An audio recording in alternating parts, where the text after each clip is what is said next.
Morning. It's the 29th of January and demonstrating one of my Christmas presents, this head torch. Christ, it's mega. It's absolutely, it's like a light bar and it's got so many different settings. Watch. Hang on. That's off. What's that? That's the light bar. What's going on? Flashy setting, red setting, and then it's got this look. So like spotlight setting, and honestly I don't think it was dear. It came in a twin pack. See if there's some rats right back here. Let's see if we can find any rats. I've seen one numerous mornings.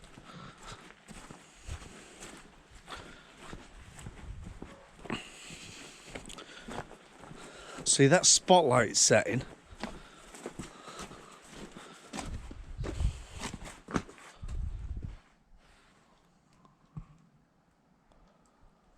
And to give you an example, we'll turn spotlight off. But that's light bar. Look at it. And I am sure it came in a twin pack. And it was, I'm sure Nick said it's about £30. Oh, excuse me. Yeah, £30. So I would say that's very good value. One of them useful Christmas presents, because I don't people get a lot of shit. You know, I was watching my grandkids open stuff up and thinking, where are you going to play with that for 5 minutes and then it's going to be in wheelie bin, isn't it? All that plastic packaging and just unnecessary shite. Anyway. Bit of humbug and all that. I'm glad we're back to normal, so. But oh, I don't like the look of that little calf in there. Oh no, it's just wagged its tail. It's sort of half buried in straw, laid out, but it's just wagged its tail. So we'll get that up, have a quick walk through this. These are a bit tight on the ground, and we've put wheat straw in now to try and dry them up a bit, because made a bit of a rod for my own back with fodder bait.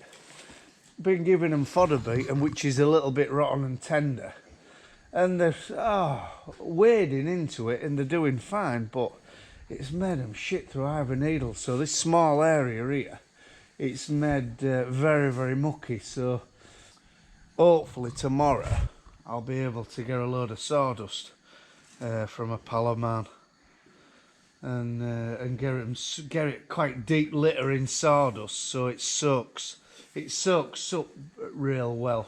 You know, use 50-50 sawdust and straw.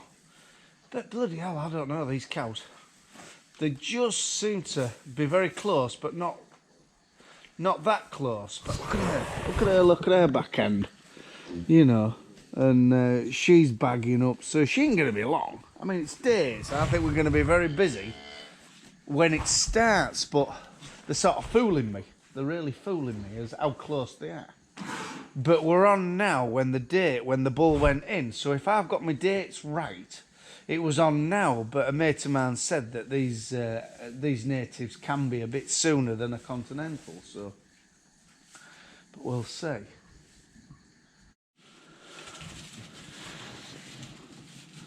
See how loose these cows are. We've been on this fodder bait. It's no good.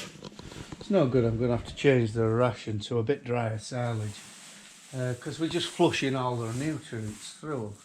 But that lady there, she's starting to bag up, but she's very, very holler. Yeah, very holler. But she's starting to bag up.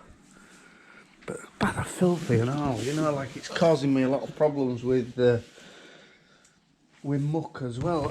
Oh no, this is the cow. This is the calf. The cow what's already feeding a calf. Her calf's in the big calf in corner, but she's barren. Well, no, she isn't barren. She isn't in calf. She's the only one. So, which we were very, very pleased about. Right, I'm going to take this ram off this sprayer. I think it's only 6 o'clock Sunday morning. I'm bloody mad, aren't I? But if I'm awake, I need to be doing something. No one's up in our house, so oh god, no one's up in our house, so I think might as well do something. Someone had a good suggestion yesterday. Putting 5,000 on mill, why not? Needs a double spool valve though, but as long as I can power it and pump it back into the back end, the oil, why not? And as long as it's got enough drive, the spool valve, that, yeah, I'm going to maybe rig it up, utilise another tractor and save me, yeah, that ram. You can see I'm going to change this ram off, but I'm going to have to jack it right up and to take weight off the cylinder, so I might get that off.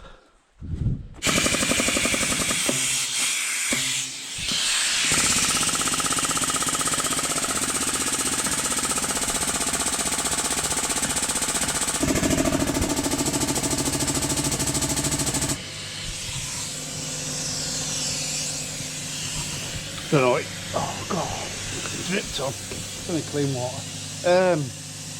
I don't know what you can see, but yeah, I took weight off that ram. Now we'll undo them bolts, them two top bolts, the pipe at the back, and that ram will be off then. But I'll just put a chock of wood between there, between the top and the chassis, just in case, well, a bit of extra safety. But these are marvellous, these air assisted jacks, and they aren't dear. I think that was about 70, 80 quid 5 or 6 years ago. Right, let me find what size they are.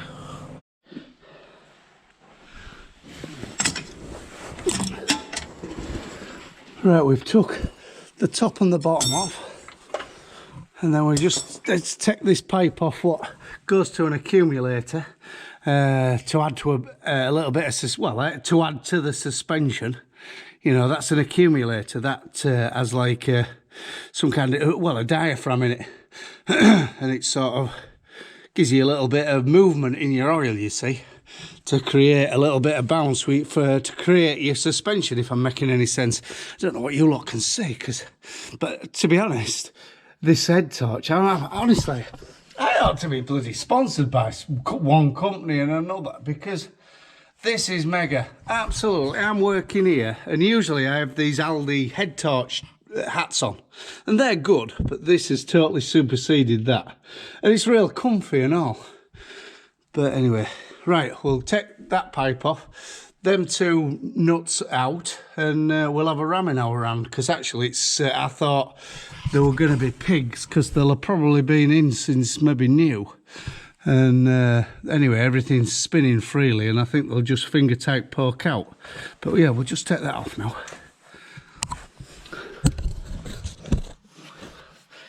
Won't be able to see a lot now. Right, 22.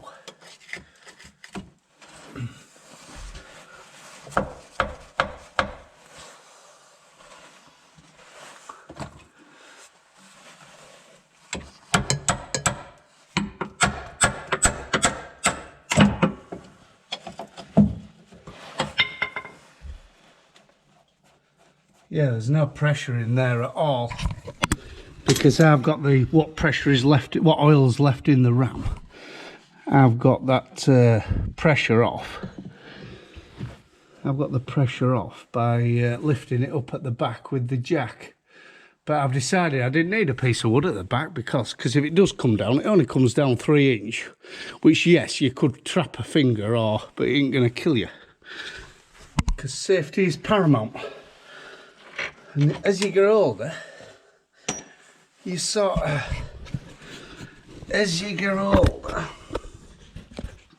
realise that, don't you? When you're young and stupid, young, dumb and full of cum. Is that what they used to say when I raced motorbikes? Them lads were bracking their souls up by this stuff. Stupid, young, dumb and full of cum.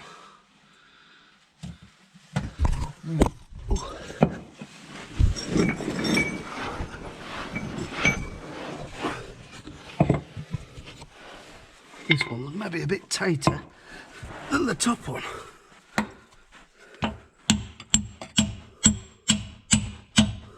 Here we go. Missing washer. But I'm panting a bit. Christmas has took its toll. Too much turkey, too much beer. To lose I did notice on one of my videos actually, when I was editing it, that bloody hell Rich, you're getting a bit chunky. Right, that's 2 bolts out. Everything should fall to bits now.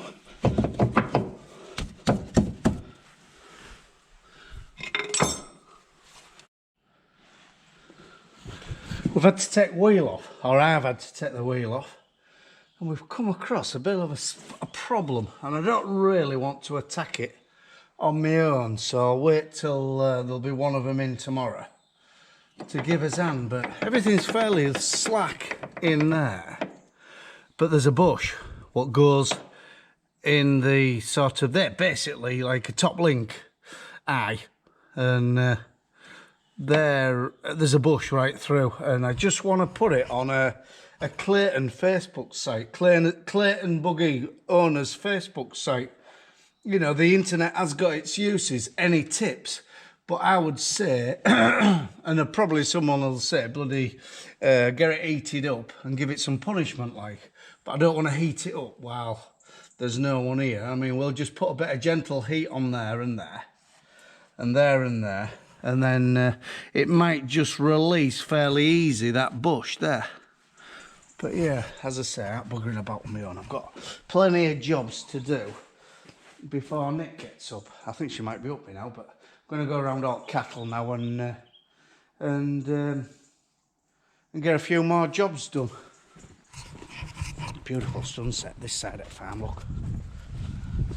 Whoop. Sunrise, should I say? Sunrise. Look. A lot of people don't see this time of morning, do they? And what a waste, because we've got every different colour of pink, orange and purple in the sky there. I don't know whether the camera picks it up as good as I can see, but yeah, it's beautiful. And there's a wind turbine in the back there wailing away. Because bloody solar energy, well, solar and wind, if you'd been relying on the renewables this last sort of 3 or 4 days, because we've seen nothing, it's just been fog and very still. So, what, you know, if we were relying on renewables, the batteries would be emptied, especially at this time of year with everybody being at home. You know, if you get a period of 3 or 4 days in a row of no wind and no solar, you know, job can be knackered. And I hope the people what are thinking about is it 2030 now? Or have we put it back 5 years? I don't know. Green energy. Well, to be fair, they've knackered job, haven't they? With this green energy bill. Can't do this, can't do that. Our economy's got absolutely flat because we can't produce stuff. We can't produce heat cheap like we used to do with coal-fired furnaces. The rest of the world are bloody producing this and that and one thing and another. We're just importing it. Yeah, I don't want to go on, but front runners in that. But Christ, we're getting left behind as a nation, aren't we? But anyway, so right, I'll go see them cows, see if there's out happening.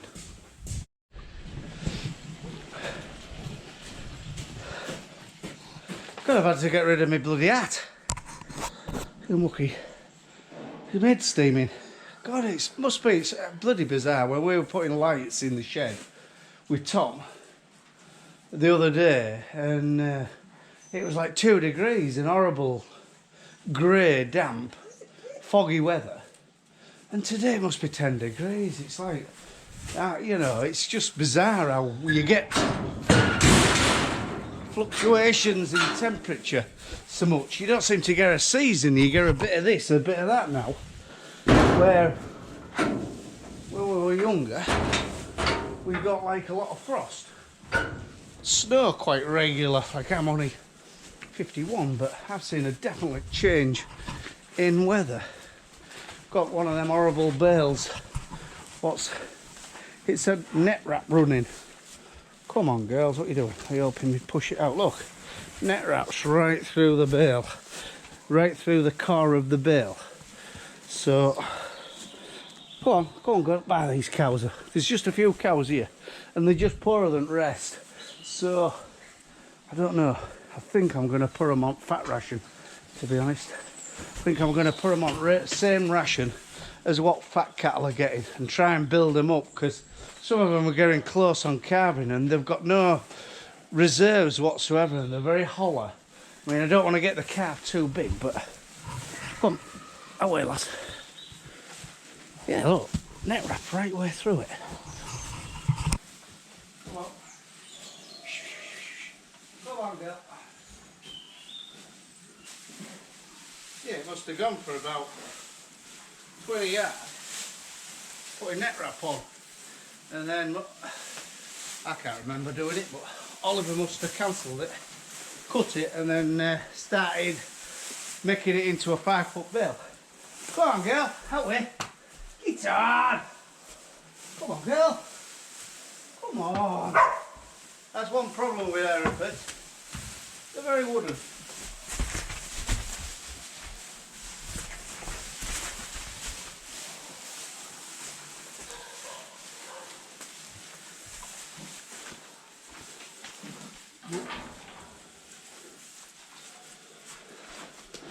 Had a couple of people comment that we should be away from the cows when we're doing out with them, but they're very placid, these Herefords. Yeah, I know one can turn on you, but we're still fairly fit and can get away from them. And I know that's a bit of a,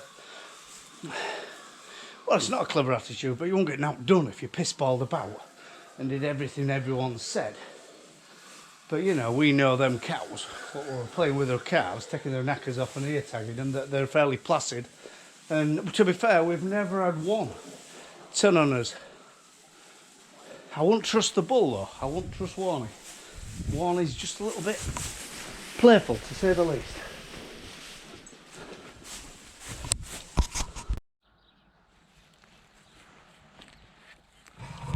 Oh, our winter barley, we got in fairly early, and it all looks like that. Is that good or is that bad? I mean, if every one of them tillers produces an ear with good grain on it, Christ, it's going to do 4 tons an acre, isn't it? But whether winter will take its toll and take a few, I don't know. But it's, some would say, over thick. But it's better than, I would say, better that way than the other way, though, like last year. These cattle are utilising this terrible fodder beet what we've got left. We're down to about 20 tonne now. And I'm going to feed these what's up with you? These guys it until they decide that it's no good for them. But they're doing fantastic. There's no bloody ailments with these, and they're just tucking into this fodder beet as though it's as fresh, you know, as good stuff. You know what I'm saying is they're using this rotten stuff as though it was good, and they aren't real scoured. So, and they're on some dry silage, using what is probably utilising it in their gut as well, and keeping it all bound up. And but yeah, I just need rid of it and then a fresh start. In fact, hopefully today, Ed's about on his load of luck, our neighbour, going to get some straw, whatever he's up to. Oh, he's be coming down to see these sheep here. But yeah, sort of getting rid of it and then a fresh start. But hopefully today we're off to see a beet harvester, a 3-row Tim. Don't know whether it's the right machine for us. It was because we were eyeing up a 6-row Tim, self-propelled, but I just thought it might be we've got enough stuff what hardly works, and like just a simple trailed machine, steady away, just send one at either one at 3 of us to get a load or 2 as needed and keep it fresh. I always have a bit on some real nice land, and lift the, what I'm saying is lift the tricky land when weather suits. And if you've got orders, always have a bit in reserve on some real nice land. But yeah, this gang's doing fantastic though, growing like mad, no ailments whatsoever. They're starting to stand nice and all, look, you know, there's some nice shapely things really. And hopefully next year on now they're worth, I don't know, hopefully 1,700–1,800 quid a piece. Right, on that note, from a rough hard farm in East Yorkshire, bye for now.